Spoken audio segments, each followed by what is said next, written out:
Généalogie de Jésus-Christ, fils de David, fils d'Abraham.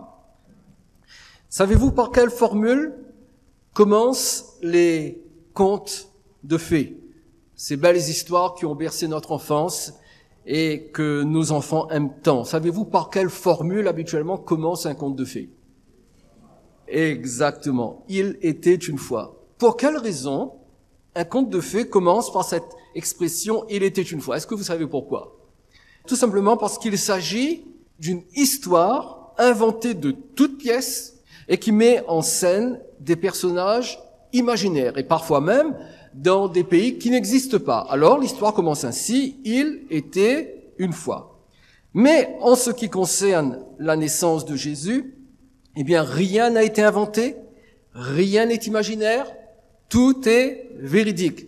C'est un événement qui s'est réellement produit dans un pays bien spécifique, un pays que nous pouvons identifier comme étant la Palestine. Mais alors, pourquoi ne pas commencer par les événements de la nativité tels qu'ils sont décrits à partir du verset 18 qui déclare « Voici de quelle manière arriva la naissance de Jésus-Christ ». C'est ce que nous trouvons dans le verset 18. Mais dans les 17 premiers versets, nous avons une généalogie. Une généalogie, c'est une longue liste de noms compliqués à lire et compliqués à prononcer. Alors moi, je me suis limité au verset premier.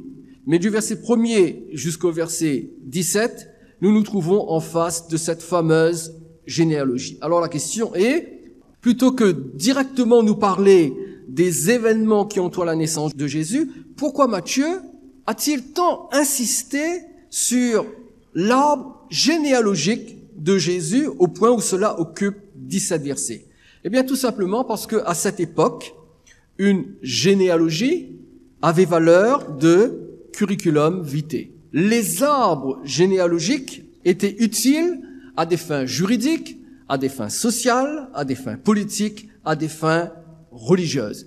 Et la généalogie d'une personne disait d'où elle venait et qui elle était réellement, à tel point que les anciens juifs, du moins à l'époque où est né Jésus, eh bien les anciens juifs accordaient aux généalogies une importance capitale, parce que si quelqu'un se présentait en prétendant être roi ou être sacrificateur, il devait le prouver par sa généalogie.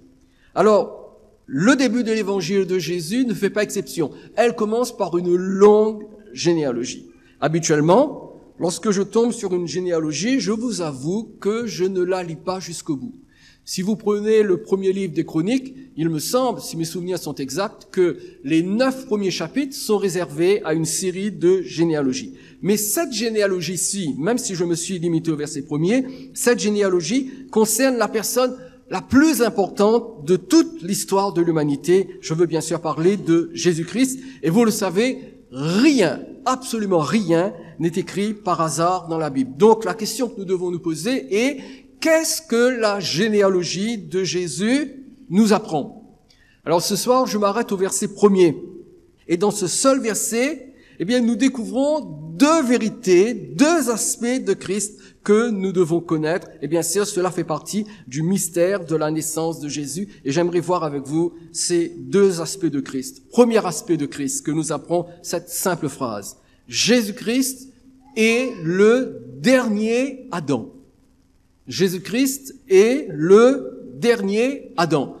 Si vous êtes habitué à la lecture de la Bible, ou même si vous ne l'êtes pas, vous savez que le premier homme à avoir existé, à avoir vécu sur la terre, ce premier homme s'appelait Adam. Eh bien, Jésus-Christ est un autre Adam, mais pas seulement un autre Adam, il est le dernier Adam. Alors pourquoi est-ce que je dis cela? Tout d'abord, dans l'original grec, le verset commence ainsi: Biblos, Genesis. Et ces deux mots ne nous sont pas étrangers. Le mot Biblos signifie livre, et c'est ce qui a donné en français notre mot Bible. Et le mot Genesis, qui a donné Genèse, le premier livre de la Bible, signifie origine. Donc, littéralement, lorsque notre verset dit généalogie de Jésus-Christ, ça c'est notre traduction française, mais littéralement dans le grec, il est écrit livre de l'origine de Jésus-Christ. Livre de l'origine de Jésus-Christ.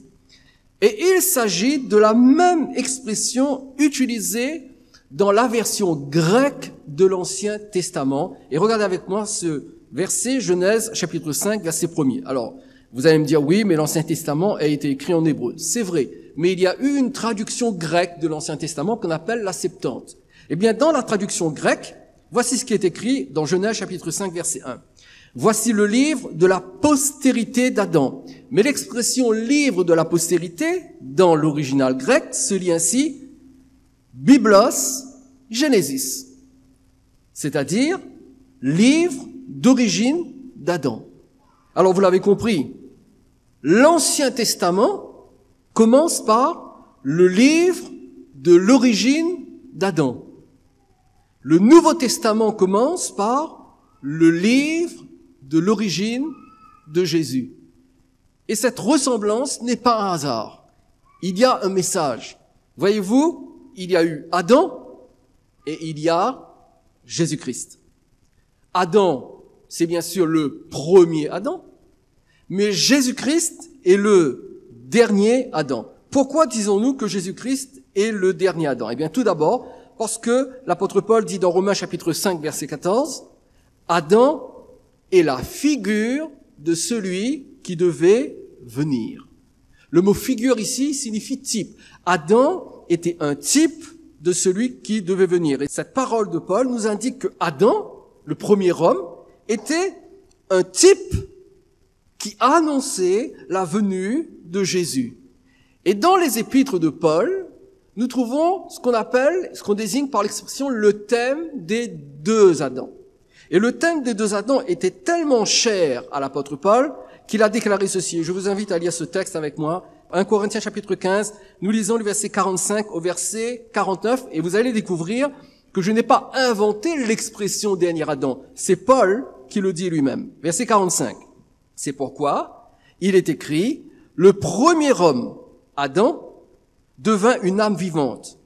Le dernier Adam, nous retrouvons notre expression, le dernier Adam est devenu un esprit vivifiant.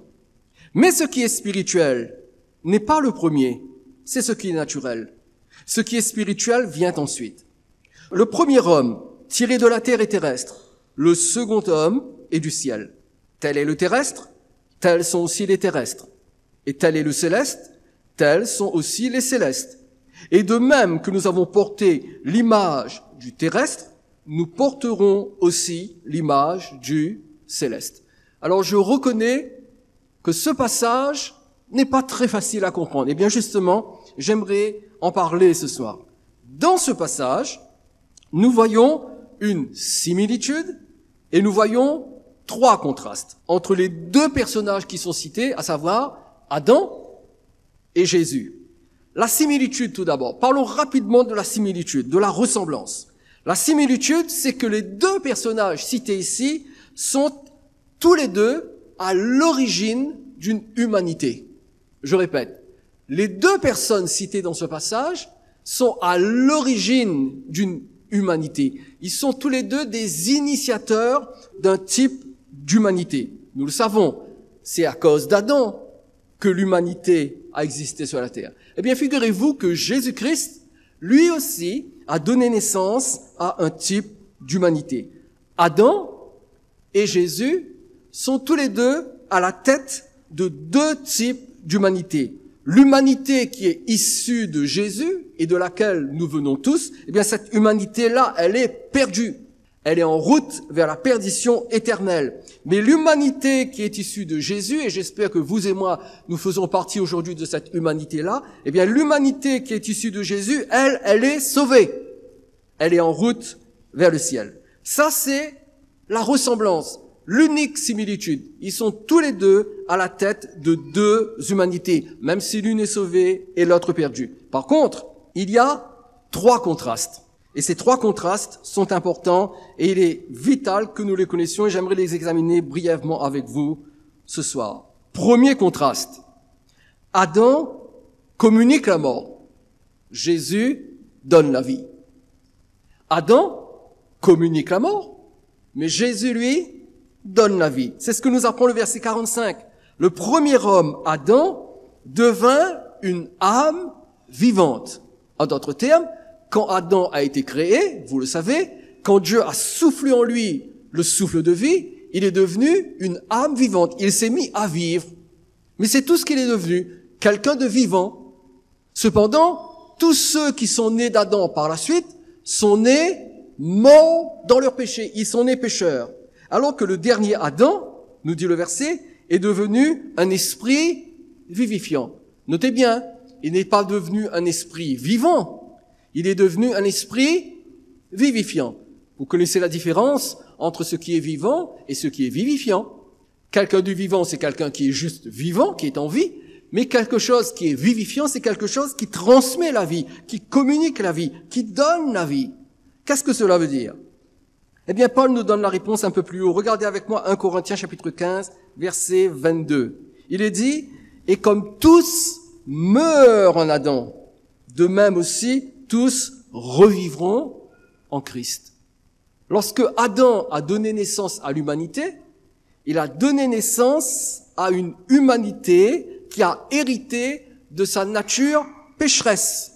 Et la nature pécheresse que l'humanité a reçue d'Adam, cette nature pécheresse, produit tout d'abord la mort spirituelle, c'est-à-dire la séparation d'avec Dieu, mais aussi elle produit la mort physique. Pourquoi aujourd'hui tout être humain meurt à un moment donné? Eh bien parce que tout être humain descend d'Adam. Or, Adam, le premier Adam, qu'est-ce qu'il communique? Il communique la mort. Il donne la mort. Peu importe la race, peu importe la condition sociale, peu importe la religion, tout être humain faisant partie de la race d'Adam est voué à la mort physique. Par contre, l'humanité issue de Jésus, elle reçoit la vie éternelle et elle ressuscitera un jour. Adam communique la mort spirituelle et la mort physique.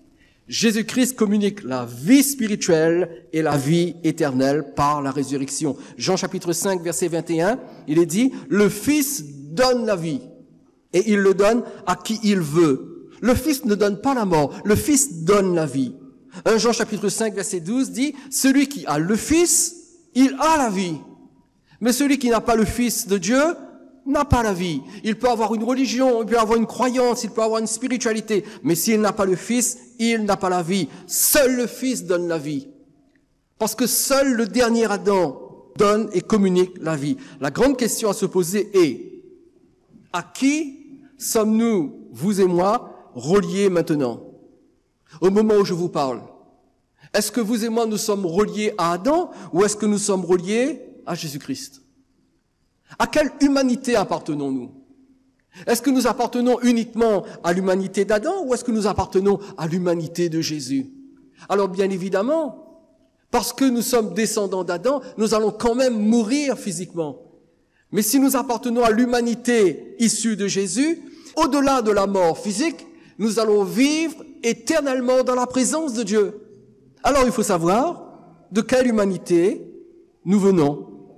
Nous pouvons tous décider de quitter l'ancienne humanité déchue qui est en route vers l'enfer, c'est-à-dire l'humanité qui est issue d'Adam, et nous pouvons quitter cette humanité pour appartenir à cette nouvelle humanité, celle qui a la vie éternelle et qui va au ciel et dont Jésus-Christ est le chef. Jésus-Christ n'est pas le fondateur d'une religion. Jésus-Christ n'est pas un grand sage. Jésus-Christ, nous dit notre verset, est l'esprit vivifiant. C'est-à-dire qu'il donne la vie. Il donne la vie à notre esprit mort. Alors ma question pour vous ce soir est, est-ce que vous avez reçu la vie qui est en Jésus? Ou bien est-ce que vous n'avez que la vie que vous avez héritée d'Adam? Si vous n'avez que la vie que vous avez héritée d'Adam, vous irez en enfer. Vous êtes perdus. Votre religion ne vous sauvera pas. Mais si vous avez la vie qui vient de Jésus, votre esprit est vivant. Vous êtes rentré dans la communion avec Dieu. Vous êtes devenu un fils ou une fille de Dieu et vous êtes en route vers le ciel. Pourquoi? Parce que Adam, le premier Adam, il communique la mort, mais Jésus-Christ, le dernier Adam, il donne la vie. Ça, c'est le premier contraste. Deuxième contraste. Adam nous limite à la terre. Jésus-Christ nous relie au ciel. Je répète, Adam nous limite à la terre, mais Jésus-Christ nous relie au ciel, c'est-à-dire Jésus-Christ fait éclater les limites qui nous rendent prisonniers de la terre. Et cette seconde différence est exprimée dans les versets 46 et 47. Mais ce qui est spirituel n'est pas le premier, c'est ce qui est naturel. Ce qui est spirituel vient ensuite.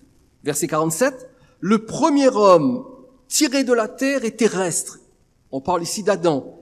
Mais le second homme, le dernier Adam, c'est-à-dire Jésus, lui, il est du ciel. Et selon Paul, Adam est naturel et terrestre. C'est ce qu'il dit au verset 46 et ensuite au verset 47. Il est naturel, il est terrestre. Qu'est-ce que Paul veut nous dire lorsqu'il dit que Adam est naturel et terrestre? Eh bien, Paul est en train de nous dire que après sa désobéissance, après avoir trahi Dieu, après avoir mangé le fruit défendu, Adam est devenu dépendant de son environnement matériel, à savoir la terre. Avant sa chute, Adam était relié au ciel. Il était en communion avec Dieu le Père qui venait lui rendre visite chaque soir. Mais après sa chute, il a été expulsé du jardin d'Éden. Il a vécu sur un sol maudit. Et Adam est devenu totalement, absolument dépendant de son environnement matériel, c'est-à-dire de la terre. Or, étant dépendant de la terre, si la terre lui était hostile, et la terre est hostile à l'être humain, vous le savez, nous entrons dans la période cyclonique. Et dans cette période, nous voyons combien l'hostilité de notre environnement matériel peut nous fragiliser. Eh bien, si la terre lui était hostile, Adam devait subir ce qui lui arrivait et ses sens, lorsqu'il voyait l'acharnement de la nature contre lui, ses sens lui envoyaient un témoignage négatif, ce qui le rendait captif de la peur et lui rappelait son incapacité à contrôler les choses, à contrôler son environnement. Pourquoi? Parce qu'il était esclave de son environnement. Mais à l'opposé du premier Adam naturel, terrestre, dépendant de l'hostilité de la terre, Jésus-Christ, lui, nous dit, Paul, il est spirituel et il est du ciel. C'est-à-dire que Jésus-Christ n'est pas asservi, il n'est pas esclave, il n'est pas dépendant de son environnement terrestre et il n'est pas dépendant du témoignage de ses seuls sens physiques au point de vivre dans l'insécurité et dans la peur. Et si vous lisez l'Évangile, vous verrez que Jésus n'a jamais eu peur. Jésus-Christ n'a jamais été déstabilisé par les événements. Au contraire, nous voyons que Jésus est vainqueur des éléments naturels lorsqu'il calme la tempête dans Luc chapitre 8. Nous voyons que Jésus est plus fort que l'hostilité de la nature lorsqu'il marche sur la mer déchaînée dans Marc chapitre 6. Nous voyons Jésus-Christ sans peur devant le tombeau de Lazare dans Jean chapitre 11 au point de déclarer « Pour moi, je sais que tu m'exauces toujours ». Nous voyons Jésus être rempli de douceur et de réconfort envers Jairus qui vient d'apprendre le décès de sa fille dans Marc chapitre 5. Pourquoi? Parce que Jésus-Christ n'était pas dépendant de son environnement naturel. Jésus-Christ n'était pas limité aux ressources de la terre, mais Jésus savait puiser dans les ressources du ciel d'où il venait et dont il était citoyen. Et Jésus ne dépendait pas de la terre, Jésus dépendait du ciel. Et Jésus puisait dans les ressources célestes pour transformer toutes les situations auxquelles il pouvait être confronté.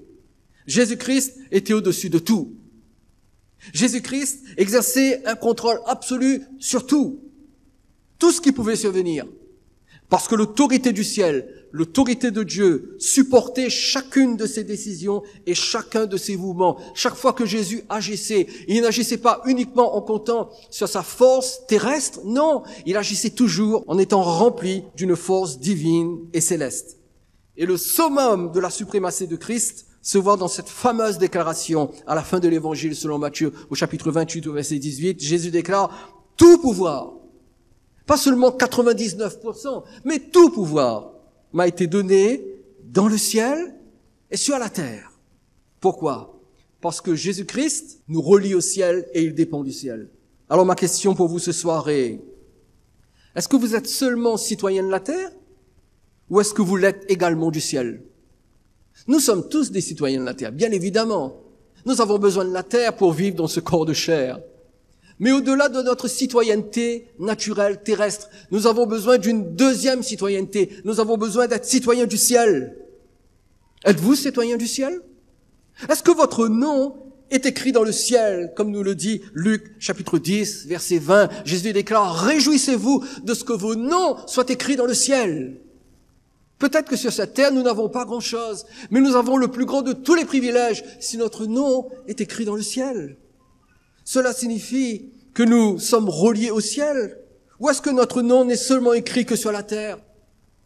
Vous pouvez avoir un grand nom sur cette terre, parce que vous avez accompli des choses remarquables. Mais si votre nom n'est pas écrit dans le ciel, tous les exploits que vous accomplissez sur cette terre sont comme une vapeur. Nous avons besoin que nos noms soient écrits dans le ciel. Alors pensez-y sérieusement. Est-ce que vous êtes citoyen du ciel en plus d'être citoyen de la terre? Parce que si vous êtes citoyen du ciel, les ressources de Christ sont là pour vous. Les ressources de Christ sont à votre disposition. Venons-en au troisième contraste. Adam nous condamne, Jésus nous déclare juste. Adam nous condamne, Jésus nous déclare juste. Et cette dernière différence se trouve dans les deux derniers versets, le verset 48 et le verset 49. Tel est le terrestre, tels sont aussi les terrestres. Et tel est le céleste, tels sont aussi les célestes. Et de même que nous avons porté l'image du terrestre, nous porterons aussi l'image du céleste. Vous avez tous compris qu'ici le terrestre, c'est Adam, le premier Adam. Mais le céleste, c'est Jésus, le dernier Adam. Quelle est l'image du terrestre que nous héritons d'Adam? Eh bien, cette image parle de la condamnation. Voyez-vous, lorsque Adam a désobéi à Dieu, la condamnation est tombée sur lui. Et tous ceux qui naissent d'Adam naissent en ayant cette image terrestre, c'est-à-dire en ayant cette condamnation à cause de la nature du péché qui nous a été transmise naturellement par Adam. L'image du terrestre, c'est la condamnation héritée d'Adam. Mais quelle est l'image du céleste que nous recevons de Jésus-Christ? Eh bien, il s'agit de la justification que Jésus nous transmet grâce à sa mort et à sa résurrection. Romains chapitre 5, verset 18 déclare, « Ainsi donc, comme par une seule offense, la condamnation a atteint tous les hommes. » L'offense de qui? L'offense d'Adam. Une seule offense. Une seule désobéissance. Il a mangé un fruit. Et la condamnation a atteint tous les hommes. Chaque être humain qui naît sur cette terre naît condamné. Parce que la condamnation atteint tous les hommes. De même, par un seul acte de justice. Quel acte de justice? Lorsque Jésus-Christ est mort à la croix. Lorsqu'il a donné sa vie en rançon pour nous. Par un seul acte de justice. La justification qui donne la vie s'étend à tous les hommes. Notez bien, la condamnation a atteint tous les hommes. La justification s'étend à tous les hommes. En d'autres termes, nous naissons condamnés, mais nous devons faire quelque chose pour être justifiés. La justification s'étend sur nous, mais nous devons la recevoir. Nous devons l'expérimenter. Paul déclare dans Romains chapitre 3, verset 23, qu'en Adam, tous ont péché et sont privés de la gloire de Dieu.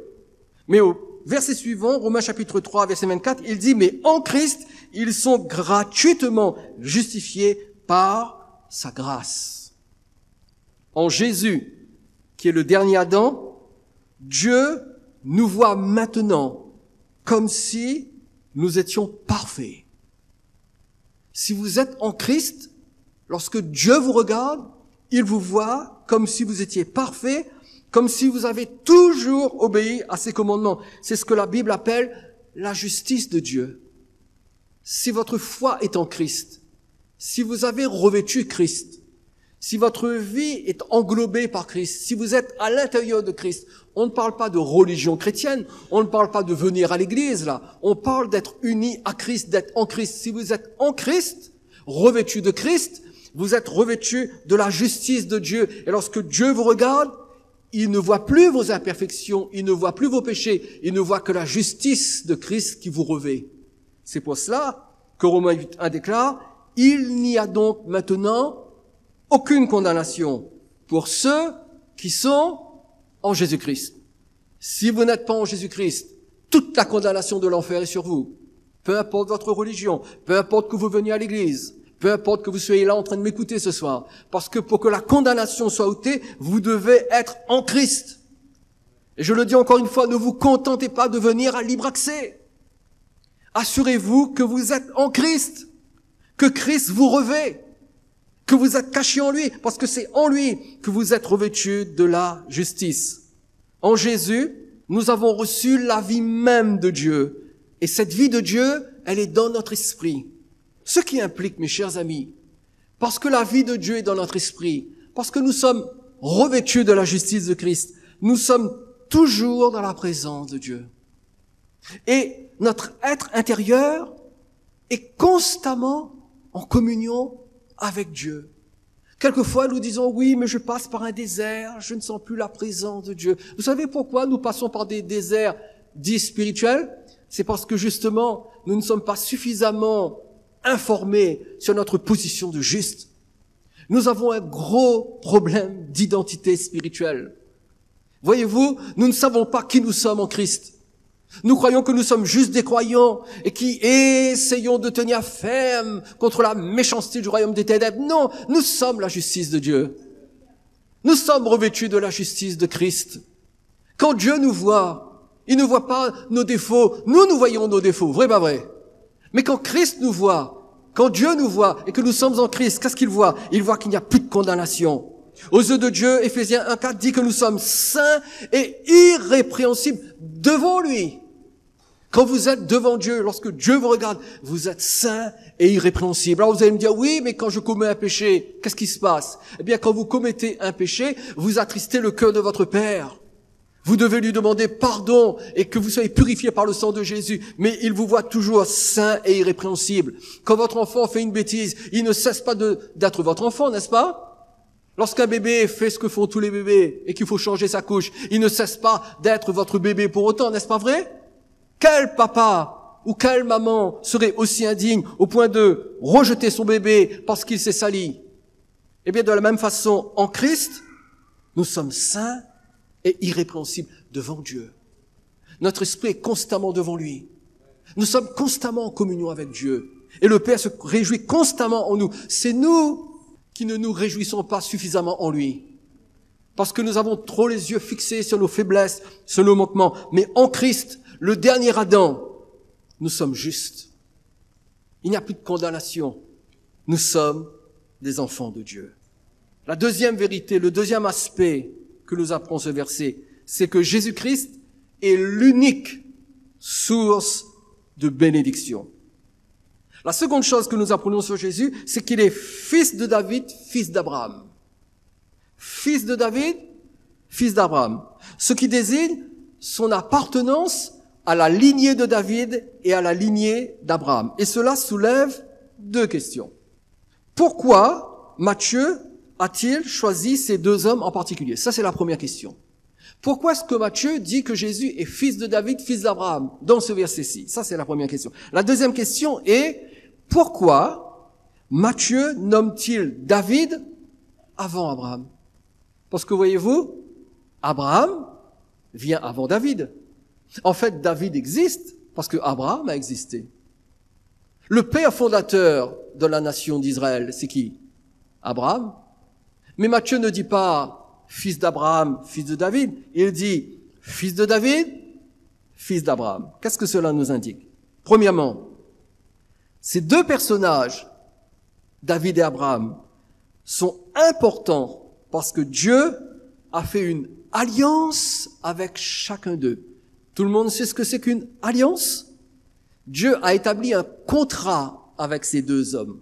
Dans son alliance avec David, eh bien, Dieu a promis qu'il y aura toujours un roi parmi ses descendants. En d'autres termes, David, je t'ai établi roi, mais dans ta lignée, il y aura toujours un de tes descendants qui sera roi. Pierre dit dans Actes chapitre 2, verset 30, et ce qu'il dit, il le dit au sujet de David. Il dit, comme il était prophète, et qu'il savait que Dieu lui avait promis avec serment de faire asseoir un de ses descendants sur son trône. Donc, premièrement, Dieu a fait une alliance avec David, et Dieu a promis à David qu'il y aurait toujours un de ses descendants sur le trône. C'est-à-dire, il y aurait toujours, parmi les descendants de David, un roi. Lorsque Dieu a fait alliance avec Abraham, qu'est-ce que Dieu a fait? Dieu a béni Abraham. Il a béni extraordinairement. Mais non seulement Dieu a béni Abraham, mais il lui a promis qu'il deviendrait, pour toutes les nations existantes sur la terre, que Abraham deviendrait une source de bénédiction. Alors Dieu lui a dit, non seulement je te bénis, mais toutes les nations existantes sur cette terre seront bénies en toi. Galates chapitre 3 verset 8, ainsi l'Écriture, prévoyant que Dieu justifierait les païens par la foi, a d'avance annoncé cette bonne nouvelle à Abraham. Toutes les nations seront bénies en toi.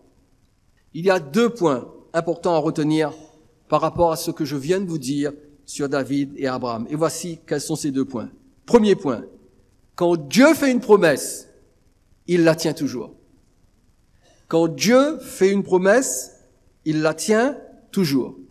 Il a fait une promesse à David, il l'a tenue. Et il continue de la tenir. Il a fait une promesse à Abraham, il l'a tenue et il continue de la tenir.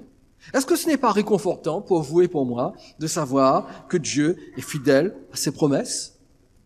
Il a dit par la bouche du prophète Jérémie, au chapitre 1, verset 12, « Je veille sur ma parole pour l'exécuter. » Littéralement, je suis comme une sentinelle qui observe ma parole afin de la mettre en action. Je veille sur ma parole pour l'exécuter. Si Dieu dit quelque chose, il l'accomplit. Parfois, nous pouvons être découragés parce qu'il nous semble que Dieu nous a oubliés. Ça vous arrive d'avoir l'impression que Dieu vous a oublié? Vous êtes là au milieu de votre souffrance et vous dites, mais Seigneur, jusqu'à quand? Seigneur, mais souviens-toi de moi. Hé, Seigneur, je te fais un petit coucou. Ne m'abandonne pas. Et nous avons l'impression que Dieu nous a oubliés, mais ce n'est pas vrai. Parce que Dieu réalise toujours ce qu'il a déclaré. Et il y a un aspect à ne pas négliger concernant les promesses divines. Voyez-vous, toutes les promesses de Dieu, et il tient toujours à ses promesses, toutes les promesses de Dieu sont accomplies exclusivement grâce à la personne de Jésus-Christ. Et regardez c'est avec moi ces 2 versets de Corinthiens, chapitre 1, versets 19 et 20. Car le Fils de Dieu, Jésus-Christ, qui a été prêché par nous, au milieu de vous, par moi, par Sylvain et par Timothée, n'a pas été oui ou non, mais c'est en lui que le oui. Verset 20, car pour ce qui concerne toutes les promesses de Dieu, notez bien ce verset, pour ce qui concerne toutes les promesses de Dieu, c'est en lui. En qui? En Jésus. C'est en lui, Jésus-Christ, que le oui. C'est pourquoi encore l'amen par lui est prononcé par nous à la gloire de Dieu. Dieu tient toujours ses promesses. Mais toutes les promesses de Dieu sont accomplies en Jésus-Christ. Aucune promesse de Dieu ne peut se réaliser dans notre vie uniquement parce que nous avons été très pieux. Nous avons beaucoup prié. Nous avons beaucoup cru. Et en disant cela, je ne suis pas en train de minimiser la prière et la foi. Absolument pas. Il est important de croire. Il est important de prier. Mais rappelez-vous de ceci. C'est seulement en Christ que les promesses de Dieu se réalisent dans votre vie. Je ne sais pas vous, mais moi, je suis passé par des circonstances de ma vie où je n'avais aucune foi, aucune confiance. Et j'étais placé devant des situations où il fallait prier, d'autant plus que j'étais pasteur. Donc, imaginez un pasteur qui prie pour quelqu'un, mais qui n'a aucune foi. Je vous le confesse, vous ne devez pas croire que tous les pasteurs, que tous les anciens qui sont dans cette église sont des héros de la foi qui croient constamment.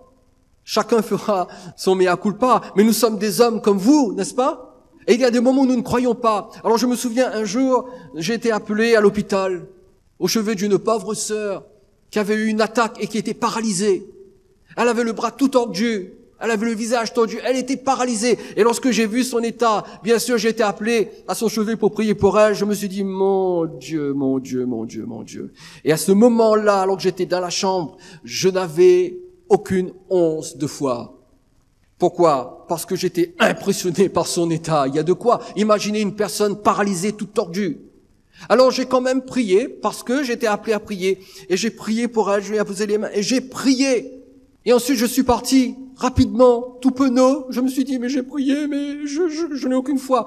1 heure après, je recevais un coup de téléphone de la part de sa famille en disant, elle a été divinement, surnaturellement guérie juste après la prière. Sa paralysie est passée, elle va bien, totalement guérie. Pourquoi? À cause de ma foi? Non, j'avais 0 foi. J'étais subjugué négativement par son état. Mais en Christ, les promesses de Dieu s'accomplissent. Pas en Éric Babeuf, en Christ. En Christ. Pas en l'apôtre ou dans le prophète ou dans l'évangéliste, non, en Christ. C'est en Christ. Si vous êtes en Christ, alors tournez votre regard vers Dieu et dites, Seigneur, je suis dans ton Fils, je suis en Christ, tu as fait certaines promesses, Seigneur, accomplis ces promesses dans ma vie. Seigneur, je n'en peux plus, je suis à la limite, Seigneur, je n'en peux plus, Seigneur, souviens-toi de tes promesses, en Christ, Père, à cause de Christ, pas à cause de moi, pas à cause de ma piété, pas à cause de mérite, mais à cause de Christ. Parce que en Christ, toutes ces promesses s'accomplissent. Et enfin, je termine. Deuxièmement, c'est la royauté de Jésus qui garantit les bénédictions divines. En tant que descendant de David, Jésus est roi. C'est pour cela que Matthieu nous donne cette longue généalogie de 17 versets pour prouver que Jésus est un descendant de David. Et chose incroyable, Jésus est un descendant de David aussi bien par Joseph que par Marie. Et en tant que descendant de David, il peut prétendre au trône. Et il est roi. Mais ce n'est pas seulement un roi parmi d'autres rois, il est le roi des rois. Et en tant que descendant d'Abraham, Jésus est pour tous les peuples, il est pour vous, il est pour moi, pas seulement pour Israël, mais pour tous les peuples, il est une source de bénédiction. Donc rappelez-vous bien de ceci. En tant que descendant de David, il est le roi. En tant que descendant d'Abraham, il est une source de bénédiction. Et j'en arrive à cette fameuse question. Pourquoi le nom de David est cité avant le nom d'Abraham? Pourquoi le nom du roi est cité avant le nom de la source de bénédiction? Eh bien, si la lignée de David est citée avant celle d'Abraham, c'est afin que l'on sache que la royauté de Jésus constitue la raison pour laquelle il peut bénir toutes les nations. Jésus peut vous bénir parce qu'il est roi. Mais il va vous bénir lorsqu'il deviendra votre roi. Jésus-Christ est-il votre roi? Vous savez, nous sommes dans le mois de décembre, le mois de Noël. Plus de 2 milliards d'individus pendant ce mois de Noël confessent croire en Jésus. De toute façon, même les démons croient en Jésus. Même les musulmans croient en Jésus. Les bouddhistes croient en Jésus. Donc, ce n'est pas croire en Jésus qui est vraiment important. C'est, est-ce que nous croyons que Jésus est le roi des rois? Est-ce que nous avons soumis notre vie à Jésus? Est-ce que Jésus est notre roi? Tout d'abord, nous devons reconnaître la royauté de Jésus et nous devons nous y soumettre. Je vous le dis, excusez-moi, ça va être un petit peu brutal parce que je n'ai pas trop le temps ce soir. Venir à libre accès ne produira rien dans votre vie tant que Jésus n'est pas votre roi. Votre vie doit être soumise au roi Jésus. Denis, Jim, Mario, Jean-Max, Eric ne feront rien pour vous si Jésus n'est pas votre roi. Donc Jésus doit devenir votre roi. Tout d'abord, nous devons reconnaître la royauté de Jésus. Nous devons nous y soumettre. Et lorsque Jésus est notre roi et que nous lui avons tout donné, alors ces bénédictions descendent sur nous. Et je termine avec ce merveilleux verset, Éphésiens chapitre 1, verset 3. L'apôtre Paul dit, « Béni soit Dieu, le Père de notre Seigneur Jésus-Christ, qui nous a bénis de toutes sortes de bénédictions spirituelles dans les lieux célestes, en Christ. » Encore une fois, c'est en Christ, le dernier Adam, le fils de David, le fils d'Abraham. C'est en Christ que Dieu nous a bénis. Et lorsque nous sommes conscients des bénédictions de Dieu, nous ne pouvons pas faire autrement que de le bénir à notre tour. Mais en Christ, nous sommes bénis de toutes sortes de bénédictions. Je ne sais pas de quelle bénédiction vous avez besoin, mais une chose dont je suis sûr, quelle que soit la qualité, la nature, l'intensité de la bénédiction dont vous avez besoin, elle se trouve en Christ. Elle est cachée dans sa personne. Alors venez à Jésus, attachez-vous à Jésus, croyez en Jésus, aimez Jésus, vivez avec Jésus, vivez pour Jésus, vivez en Jésus. Et toutes ces bénédictions seront là en vous. Donc si Matthieu retrace la généalogie de Jésus en remontant jusqu'à David, Abraham, Adam, c'est pour nous rappeler qu'il est à l'origine d'une nouvelle humanité et que cette humanité a part à de multiples et glorieuses bénédictions. J'espère que c'est vrai pour vous. Et si ce n'est pas encore vrai, ça peut le devenir ce soir, si vous soumettez votre vie à Jésus.